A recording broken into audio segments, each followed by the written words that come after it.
Hola, ¿qué tal a todos? Muy buenas noches, en mi caso. En este caso les estaré hablando un poco más a detalle más a detalle en algunos temas y no tan a detalle en otros, ya que son algunos temas muy comunes, pero es más que nada para dar un repaso de todos los temas que vimos a lo largo del primer parcial. Entonces, creo que eso es de este repaso es de bastante ayuda tanto para mí y espero que lo pueda hacer para alguien más que esté viendo este video.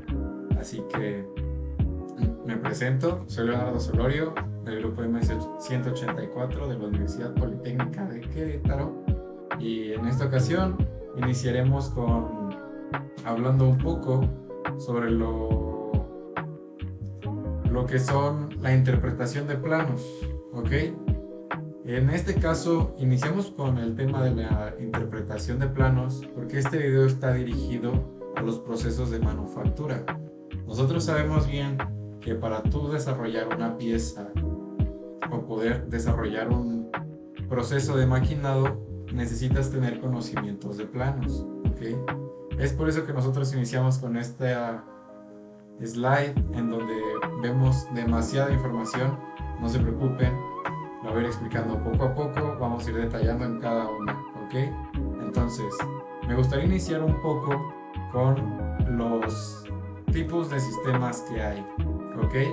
En este caso, se divide en dos, el sistema europeo y el sistema americano, que no son más que la manera en la que nosotros podemos ver o acomodar un plano. ¿A qué me refiero con esto?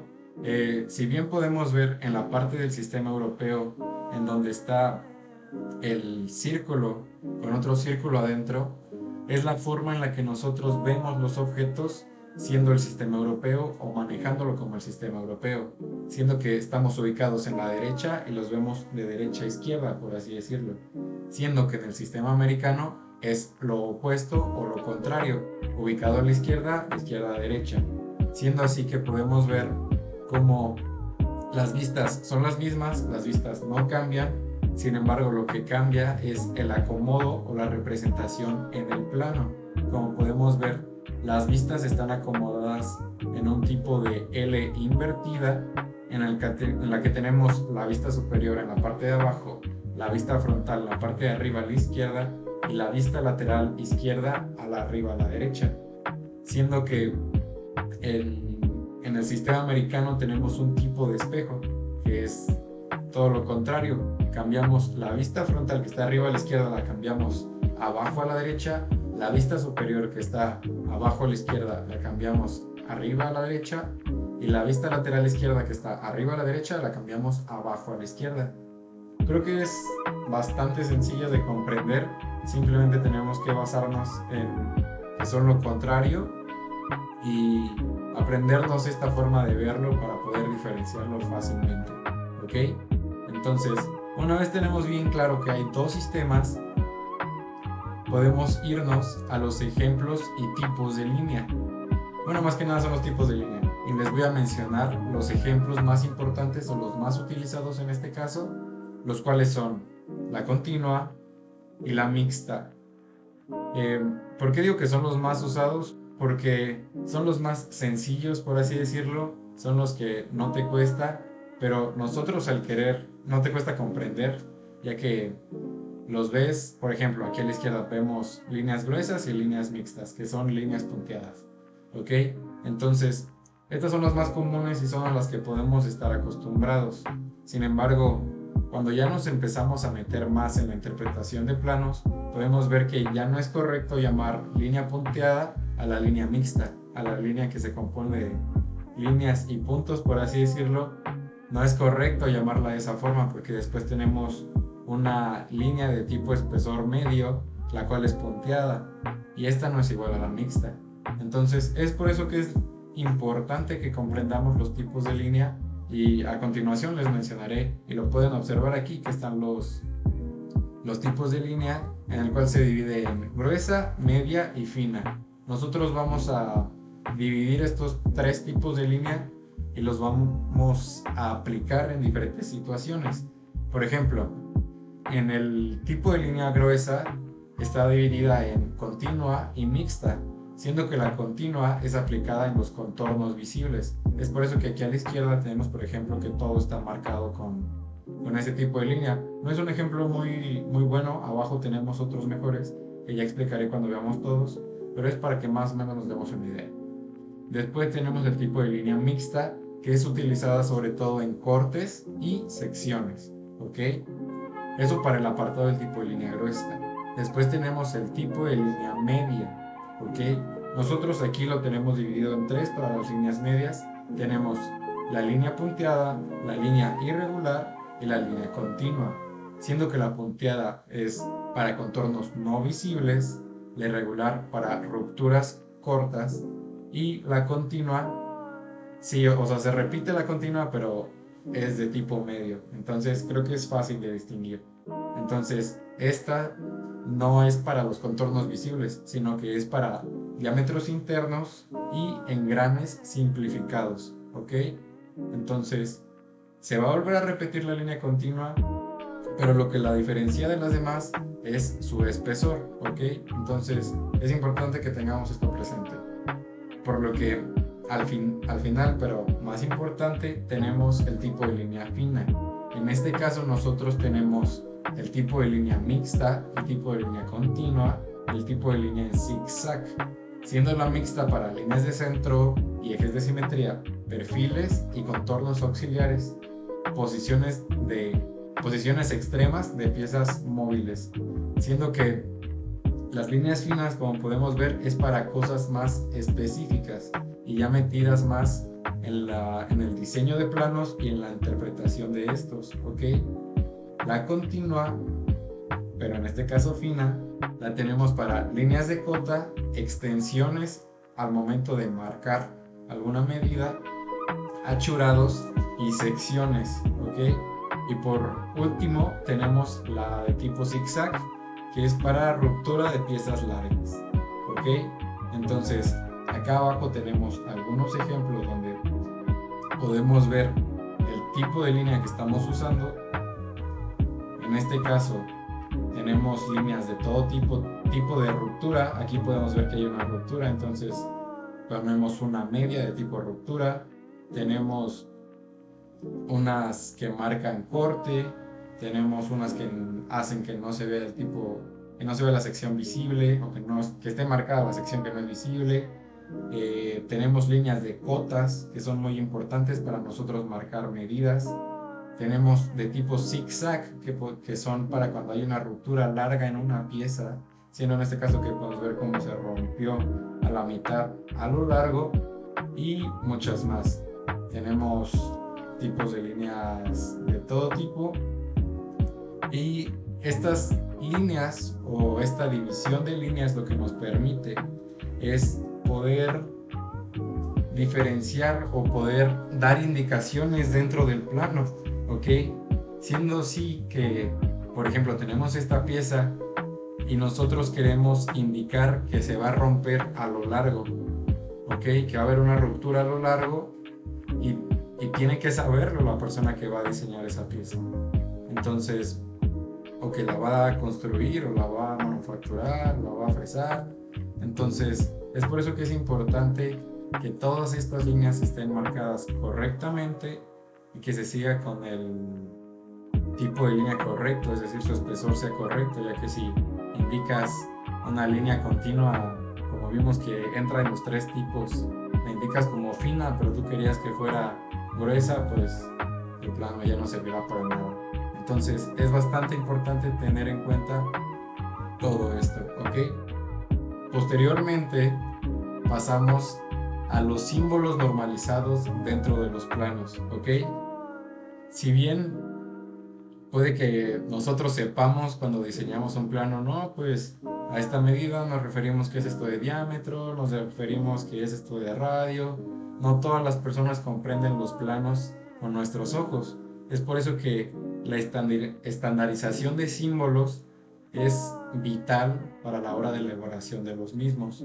Entonces, aquí tenemos algunos algunos símbolos como lo son el diámetro, que está marcado por este círculo atravesado con una diagonal como un tipo de vacío. Sin embargo, esto lo que va a indicar es el diámetro. El radio, que está marcado por un símbolo de la R, ya que es igual en la mayoría de los idiomas, entonces es mundial esto, ¿ok?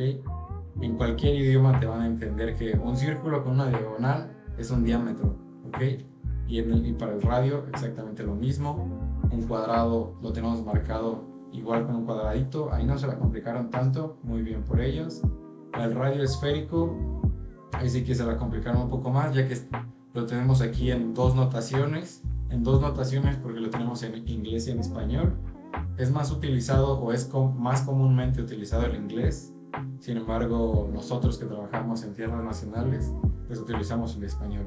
Pero de aquí se tienen los dos. Entonces, para indicar un radio esférico y un diámetro esférico, lo tenemos indicado de esta forma, que simplemente es con las primeras 3 letras de cada palabra, se ponen al inicio en el inglés y en el español se ponen después de la R, ¿ok? Entonces, es por eso que estos símbolos son importantes. Acá abajo tenemos un ejemplo en donde podemos nosotros ver la aplicación ya de estos símbolos. Tenemos acá un cuadrado que está marcado con un cuadrado y con un valor de 10. Tenemos acá un diámetro para esta curvatura indicado con un R5, lo que nos da como a entender que es de un radio 5, por lo que su diámetro sería de 10, ¿verdad? Eso ya lo podemos llegar a comprender. Acá, para indicar el diámetro, podemos ver que está el círculo, la diagonal y 15, lo que indica que tiene un diámetro de 15. Y lo mismo para cada una de estas. Al final tenemos una esfera de un... Por ejemplo, aquí muy curioso, tenemos indicado que es esférica, que es de tipo diámetro y que tiene un valor de 16. Eso quiere decir que el diámetro de toda la esfera es de 16, ¿ok? Entonces, aquí podemos ver todos los tipos que mencionamos anteriormente marcados. Creo que solo faltaría el tipo radioesférico, pero sería muy similar, lo podríamos indicar aquí también. Sería de tipo esfera R8, por ejemplo, ¿no? Entonces, eso sería para la aplicación de los símbolos.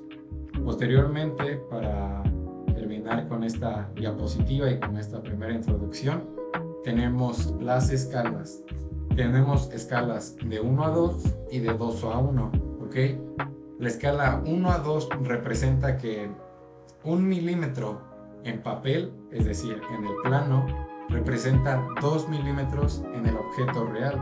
Es decir, que por cada milímetro en el plano que veas, va a ser el doble en la realidad.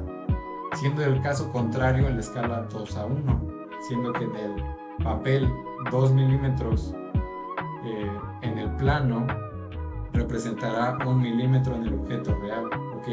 Entonces, nosotros al momento de elaborar un plano, es importante que tengamos en cuenta el sistema que vamos a usar y lo marquemos, ya que es de vital importancia que todas las personas entiendan el plano. Entonces, es importante el acomodo de las vistas, es decir, el sistema que utilices.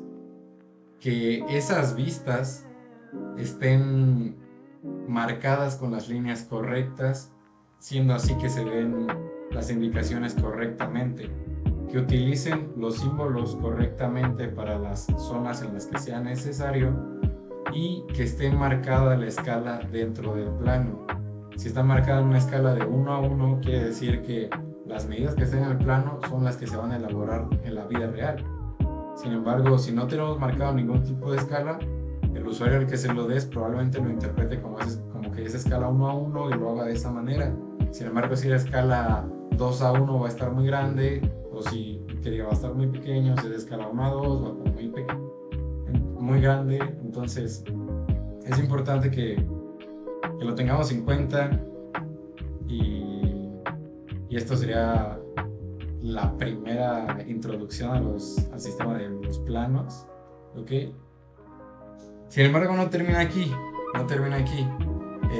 Es muy importante que nosotros, al momento de elaborar los planos, ya que tenemos conocimiento de líneas y de todo lo demás, conozcamos la diferencia entre los cortes y las secciones.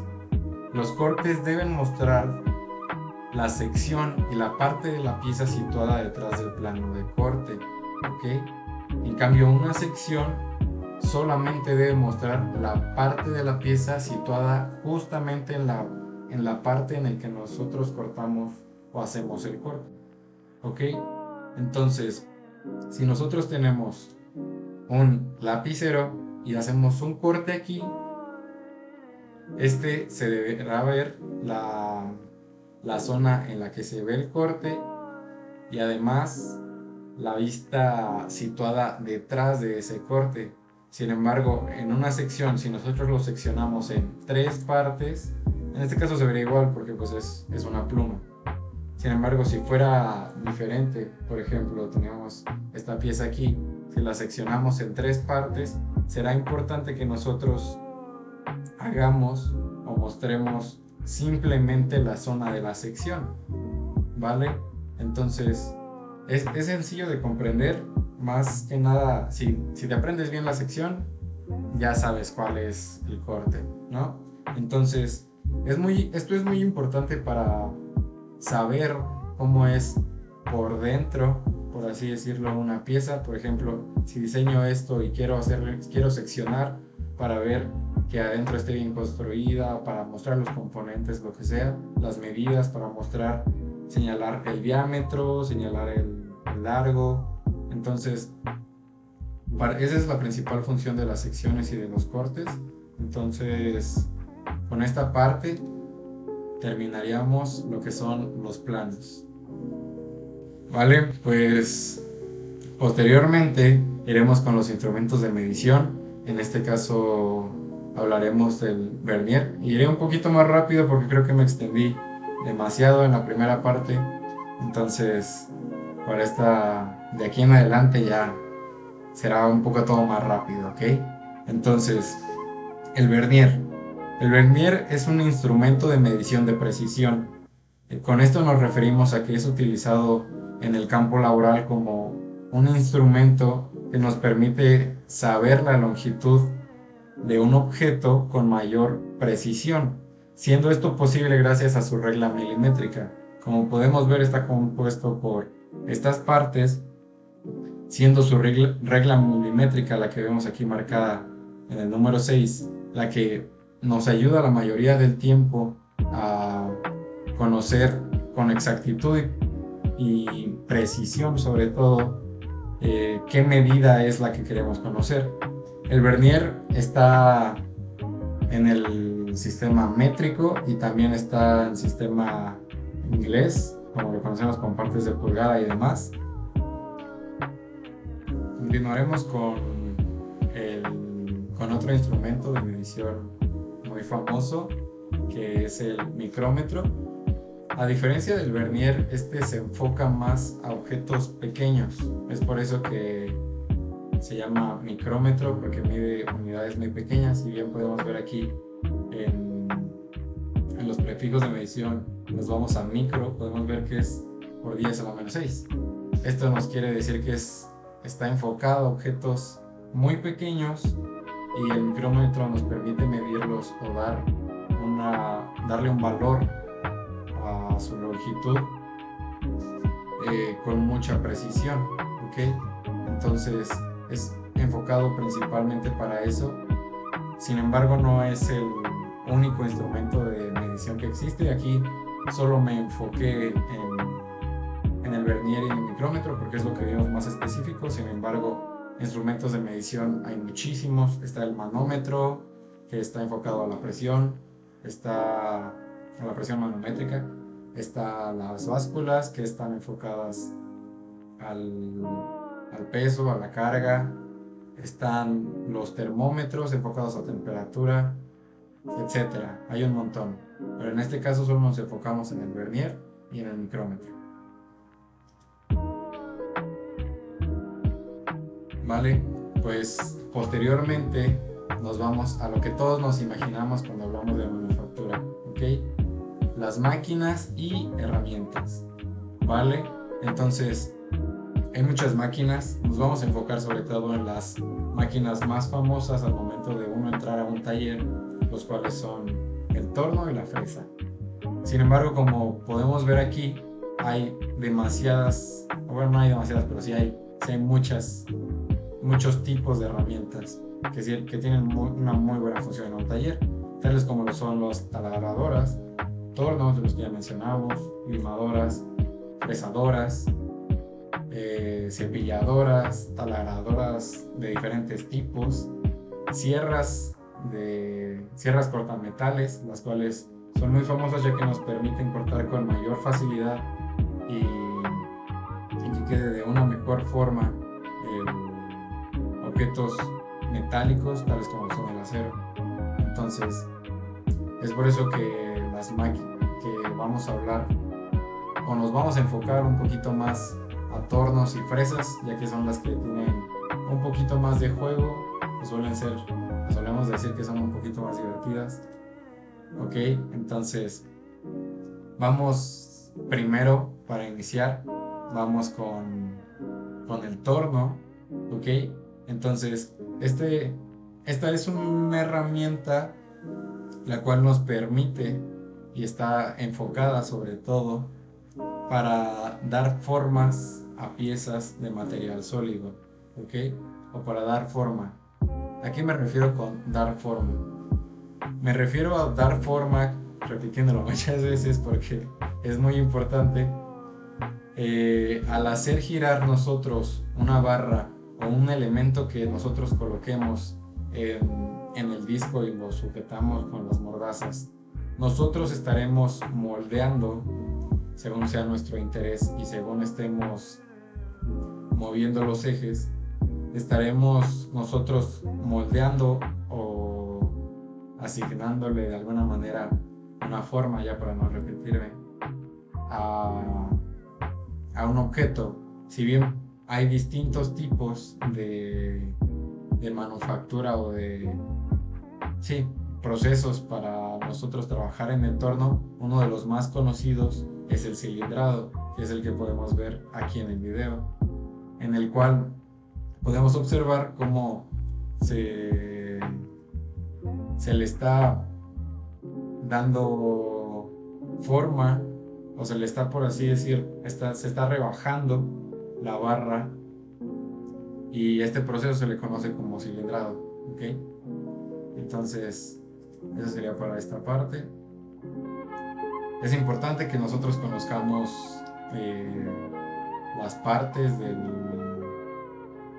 torno. Aquí se subió un poquito, pero mencionaba que el choco, el plato, es este aparato móvil que nosotros vamos a hacer girar para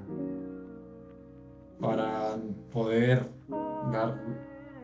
modelar nuestro objeto, para poderle manufacturar, dar forma otra vez. Entonces, podemos ver que está compuesto de varios elementos. Mencionaré algunos de los más importantes. Todos son importantes, pero los más destacables. ¿Ok? El contrapunto es algo muy importante, ya que hace o cumple la función de mantener el objeto recto y que este no esté, por así decirlo, bailando, o que no esté trabajándose de mala forma. ¿Okay? Las bancadas o las guías, ¿vale? Que son estas básicamente, las bases, la caja de cambios. ¿Ok? Esta es muy importante porque nos permite ajustar y regular los cambios necesarios para roscar, ¿vale? Así como también está para el giro, velocidad y demás. Tenemos la torre en la cual nosotros vamos a introducir nuestro herramental, que va a ser el que va a desbastar, a cilindrar o hacer el proceso que sea necesario. Cortar también se puede hacer. Entonces, la torre es otro punto importante en el cual nosotros colocamos nuestra herramienta. De igual manera tenemos la palanca de cambios, que es simplemente para palanca de cambios, hablando como en sentido de cambiar el giro en sentido horario, antihorario.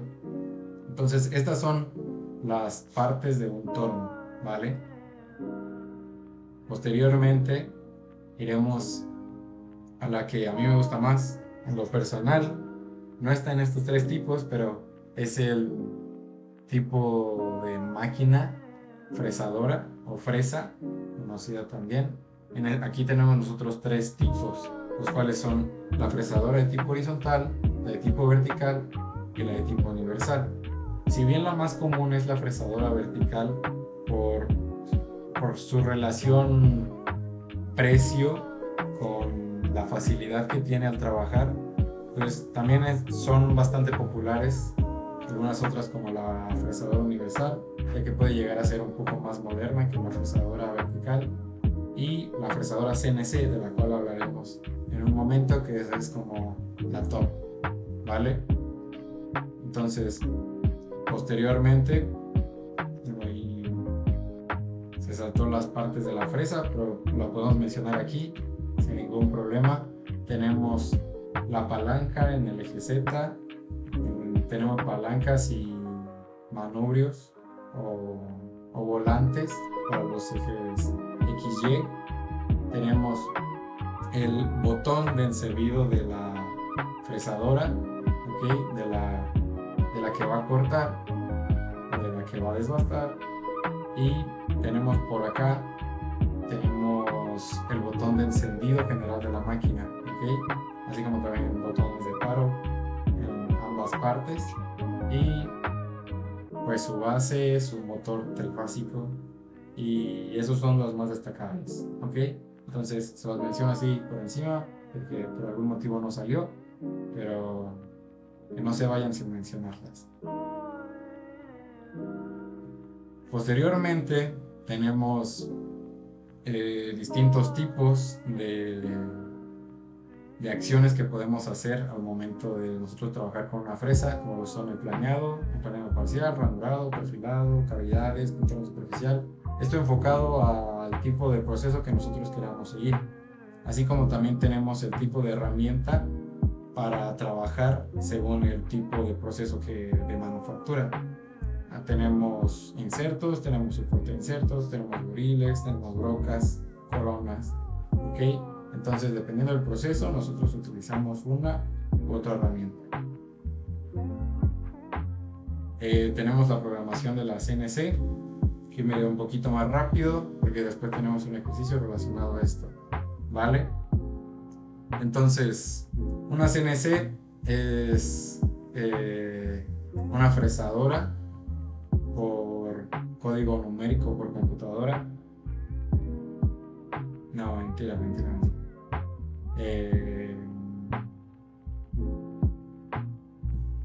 Una fresadora es, déjenme les consigo el dato para no equivocarme.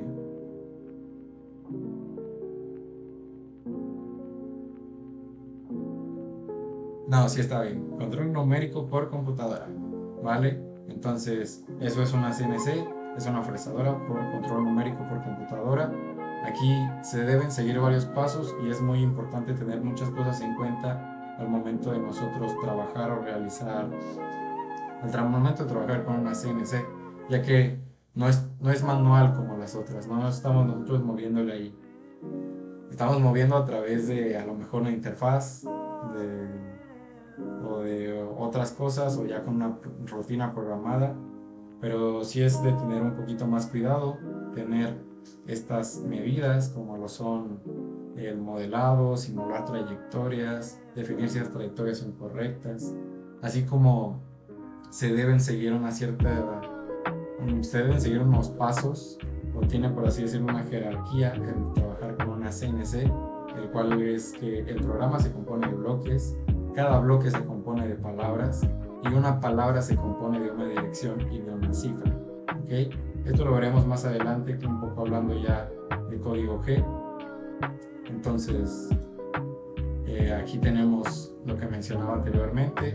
El código G o código general es nuestro mejor amigo al momento de nosotros programar una trayectoria, ¿ok?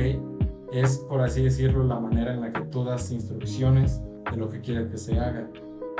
Entonces, tú para poder trabajar, ya teniendo el plano, ya teniendo toda la herramienta, ya teniendo todo,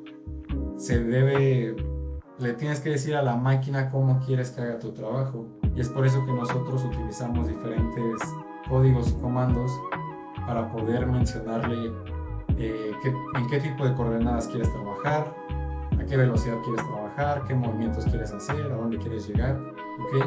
Entonces, esa es la principal función de la numeración de bloques y del código general, ¿vale? Por último, unas cosas a tener en cuenta de la CNC es el tipo de coordenadas con las que vas a trabajar, si es de tipo absoluto o incremental.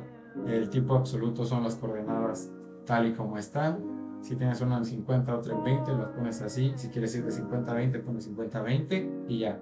De tipo incremental, si quieres ir a 50, pues le pones 50, pero si quieres ir a 20, le tienes que restar 30, ¿ok? Entonces, es muy importante tener eso en cuenta. Así como la forma de trabajar. Aquí nosotros podemos ver que se trabaja de afuera hacia adentro en un mismo sentido, siendo que es muy importante que trabajemos de la manera más eficiente y responsable con este tipo de máquinas, ¿vale? Entonces, eso es como mi resumen de todo el parcial. Ahora pasaremos a observar este ejercicio que se llama De la calle al garage, si no me equivoco, en el que podemos ver a través de código general y programación de rutas y trayectorias cómo nosotros implementamos.